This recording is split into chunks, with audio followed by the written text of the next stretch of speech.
دسترخوان تک انوارات کی بارش ہوتی نظر آ رہی تھی، اور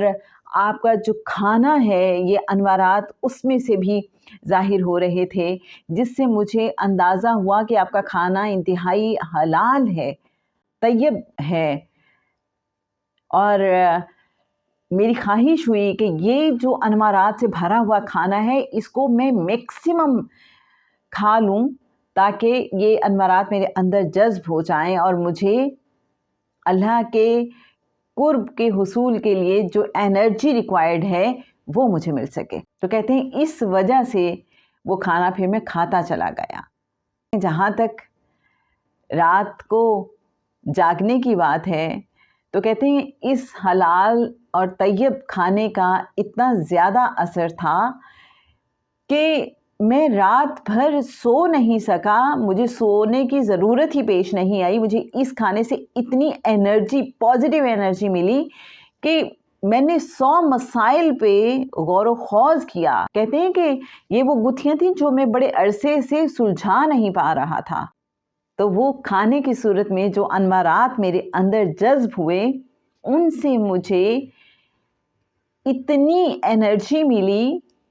کہ میرا دماغ جو ہے وہ بھی روشن ہو گیا، میری سوچ میں بھی وسعت آ گئی، اور میری جو فہم و فراست ہے وہ بھی بہت بڑھ گئی۔ اور چونکہ ساری رات میں جاگتا رہا اور جو 100 مسائل تھے ان کے بارے میں سوچتا رہا، ان پہ غور و خوض کرتا رہا، یہاں تک کہ فجر ہو گئی، تو مجھے ضرورت ہی نہیں پڑی دوبارہ سے وضو کرنے کی، اور میں اسی وضو کے ساتھ فجر کی نماز پڑھنے کے لیے چلا گیا۔ اب میرے اچھے ناظرین، پرپس کیا ہے بات کرنے کا؟ یہ حلال اور طیب ہوتا کیا ہے؟ سب سے پہلے تو ہمیں یہ سمجھنا ہے، اور پھر اتنے پاکیزہ انداز میں جو رزق کمایا جائے اور وہ سرو کیا جائے تو اس میں انوارات کس حد تک شامل ہو جاتے ہیں، اور وہ پازیٹیو انرجی ہمارے اندر کیسے ٹرانسفر ہوتی ہے، اس کی ایک ایگزامپل تو آپ نے دیکھ لی۔ بہت سے لوگ سمجھتے ہیں کہ شاید حلال اور طیب میں کوئی فرق نہیں ہے، لیکن آبویسلی حلال ایک ڈیفرنٹ چیز ہے جس کا ہم جانتے ہیں اپوزٹ ہے حرام، اور حلال وہ چیز ہے کہ ہر وہ چیز جس کے استعمال کی اللہ نے اجازت دی ہے اس کو ہم حلال کہیں گے، اور حرام وہ ہے جسے منع کیا ہے۔ لیکن اللہ نے قرآن پاک میں حلال کے ساتھ طیب کا ورڈ بھی استعمال کیا ہے، تو آخر یہ طیب کیا ہے؟ کیا محض یہ سوچ لینا کہ پاکیزہ چیز کو طیب کہتے ہیں یہ کافی ہے، یا اس سے زیادہ بھی ہمیں سمجھنے کی ضرورت ہے؟ تو جناب علم والے پھر بتاتے ہیں، معرفت والے بتاتے ہیں کہ طیب سے مراد ہے ہر وہ چیز جو فائدہ مند ہو۔ طیب کا جو اپوزٹ ورڈ ہے وہ ہے خبیث۔ خبیث کا مطلب ہے نقصان دہ۔ ہر وہ چیز جو جسمانی اور نفسانی طور پر مفید ہو وہ طیب ہے۔ اس کو بڑی اچھی مثال سے علم والے، معرفت والے ہمیں سمجھاتے ہیں۔ وہ کہتے ہیں کہ آپ سمجھ لیں کہ جیسے ڈاکٹر بعض اوقات منع کر دیتا ہے کہ یہ چیز اگرچہ ہے حلال آپ کے لیے، لیکن آپ نے یہ کھانا کھانا نہیں کیونکہ اس سے آپ کی صحت بگڑ سکتی ہے، رائٹ؟ تو ہر وہ چیز جو اسپرچولی ہمیں ایفیکٹ کر سکتی ہے، ہماری اسپرچویلٹی کو کم کر سکتی ہے، ہماری صحت کو متاثر کر سکتی ہے، نفسانی طور پہ، جسمانی طور پہ، جذباتی طور پہ، اور اسپرچولی جو چیز ہمیں ایفیکٹ کر سکتی ہے، ہمیں نقصان دے سکتی ہے، وہ ہمارے لیے طیب نہیں ہے، اور جو ہمیں فائدہ دے سکتی ہے وہ ہمارے لیے طیب ہے۔ ایک اور انٹرسٹنگ بات بتاتی ہوں حلال کے حوالے سے۔ حلال کا روٹ ورڈ ہے ہا لام لام۔ اس کا مطلب ہوتا ہے گرہ کھولنا، کہ ہر وہ چیز جس پر رکاوٹ کی گرہ نہ ہو، یا پھر کھلی ہوئی چیزیں جن کی گرہ بندی نہ کی گئی ہو ان کو کہا جاتا ہے حلال۔ تو واپس آتے ہیں کہ ہم بعض اوقات کسی جگہ پہ کھانا جب کھاتے ہیں تو بہت سکون محسوس کرتے ہیں، اور کبھی بہت بے چین بے سکون کیوں ہو جاتے ہیں۔ تو اللہ والے یہ بتاتے ہیں کہ